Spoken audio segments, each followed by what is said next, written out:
Oi, gente, sejam muito bem-vindos mais uma vez ou pela primeira vez. É um prazer ter você aqui. E tô aqui para especificar mais aquele assunto que a gente começou no vídeo sobre o reino. Eu vou deixar no card para você ir lá entender e depois você volta aqui, tá? Já pega o seu café e vamos ler a palavra. Em Marcos capítulo 1, do versículo 9 ao 11, vai dizer assim: Naquela ocasião, Jesus veio de Nazaré da Galileia e foi batizado por João no Jordão.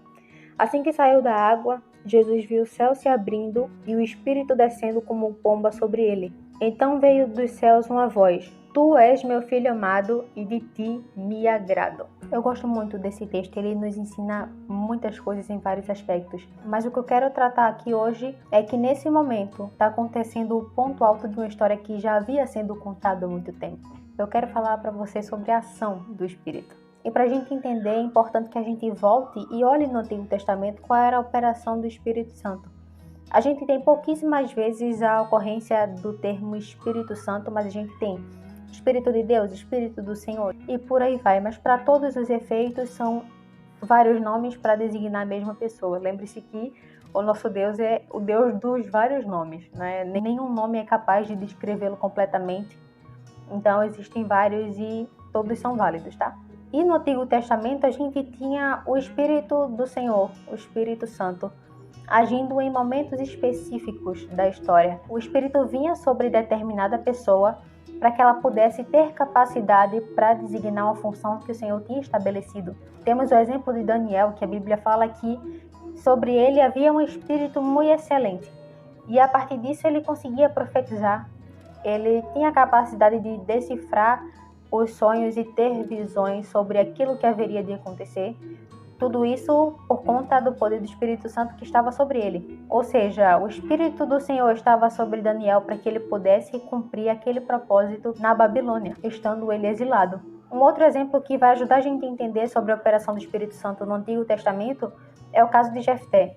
Lá em Juízes capítulo 11, o versículo 29, vai dizer que o Espírito do Senhor se apoderou de Jefté, para que a partir disso ele pudesse ter a capacidade de vencer os inimigos. O Espírito do Senhor, de fato, foi sobre ele, mas no Antigo Testamento ter recebido a unção do Espírito para fazer alguma coisa não queria dizer que aquela pessoa era necessariamente aprovada por Deus. Veja que Jefté, ao longo de sua vida, ele cometeu erros assombrosos, e nisso a gente observa que é incompatível dizer que o Espírito Santo ainda estava sobre ele. E assim acontecia na Antiga Aliança.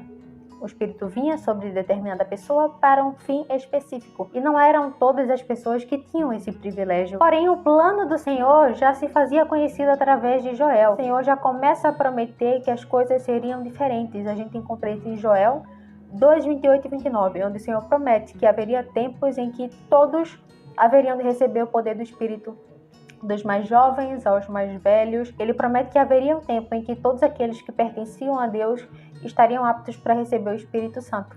E aqui entra o texto que a gente leu em Marcos 1, que é quando Jesus, ao ser batizado por João Batista no Rio Jordão, recebe o Espírito Santo, e a manifestação disso é que as pessoas o veem em uma forma corpórea de uma pomba descendo sobre Jesus. E ele foi a primeira pessoa a receber essa morada permanente do Espírito Santo. Veja que ao longo da vida de Jesus, o Espírito o impulsiona a fazer a vontade do Pai, tanto imediatamente quando o Espírito o conduz ao deserto para ser testado, ou a operação do Espírito Santo na vida de oração de Jesus, porque ele era constantemente levado a se retirar para orar. O poder do Espírito Santo realizando milagres através de Jesus. Então, ao longo do ministério terreno de Jesus, a gente vê claramente a operação do Espírito Santo. A promessa de que o Espírito seria derramado em toda a carne ainda não havia sido cumprida, mas a gente aqui está muito perto do momento em que ela vai se tornar realidade.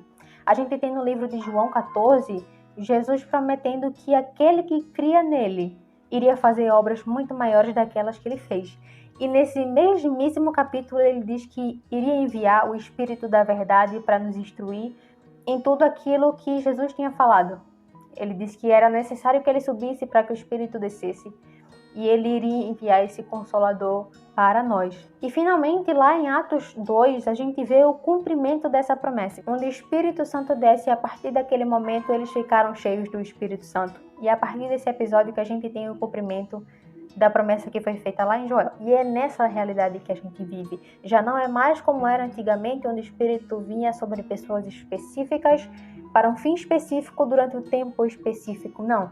Todos aqueles que recebem a dádiva da salvação já se tornam morada do Espírito Santo. E isso faz muito sentido porque o papel do Espírito na igreja é imprescindível. É ele que opera em nós esse processo de santificação. É ele que nos motiva na nossa vida de oração. É ele que nos guia nas nossas decisões práticas. Ele está em nós e nós nos tornamos morada do Espírito Santo mediante a salvação. Porque a gente ouve por aí, somos todos filhos de Deus. Não, não é assim. A palavra nos diz lá em Romanos 8, 15 e 16 que nós recebemos o Espírito Santo que nos faz filhos por meio da adoção e por meio dele nós clamamos, Abba Pai. E no 16 vai dizer que é o Espírito Santo que testifica ao nosso espírito que somos filhos de Deus. Então, colocando aqui em termos muito simples, só é filho de Deus aquele que tem o Espírito de Deus. E só tem o Espírito de Deus aquele que foi salvo por meio da fé em Jesus Cristo. Então, essa ideia do somos todos filhos de Deus mostra-se totalmente equivocada. Então, não é todo mundo que é filho de Deus. Nós, os salvos, é quem temos esse privilégio de ser morada do Espírito Santo. Isso é incrível porque ele está conosco em todas as situações e em todos os momentos. E vivemos o tempo em que a promessa foi cumprida. Não tem nada melhor que isso. Muito obrigada por ter assistido até aqui. Curta, comenta, compartilha. Que Deus te abençoe e até a próxima, se Deus quiser.